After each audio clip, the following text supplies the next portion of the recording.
So now as you squeeze these together, this dome is going to get taller.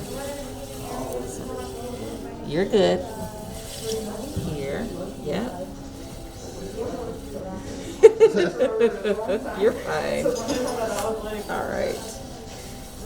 Bring those back, those fingers back. There you go. See the dome starting to take shape? Every once in a while we want to get a little water.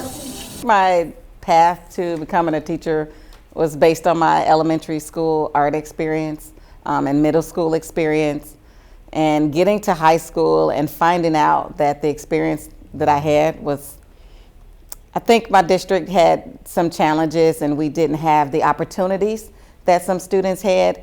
And I felt like I missed out on a lot of things, starting high school and finding out there was just so many more areas in art that I could dabble into and that I didn't have as a, middle schooler.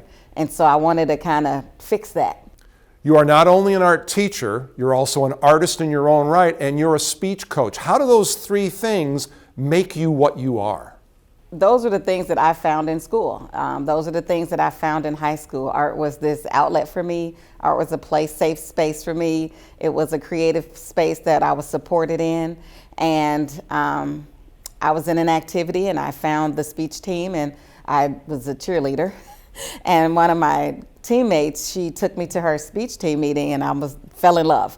And I just felt like, I was in the right place there, and I found the theater. And so those are the things that got me through those years of high school, art and speech. And it just felt natural to continue that path. It would just always seemed right. It felt right. Your style is definitive. Can you put into words what that style is? I feel like the style sort of evolved out of the idea that nobody's just one thing. There's more parts of our personality. And so it started with a series of self-portraits that were broken, like the pieces of a puzzle or a mosaic, but then fit back together. And so the title of that segment of work were Segments of Life. And so based on a real person, these were portraits of myself. I took those pieces and rearranged them to look broken, but be put back together. And so there's these pathways, these lines between them that sort of make up the work. So you can either look at the line as a space or the line as a path. We can hold your students' visual art.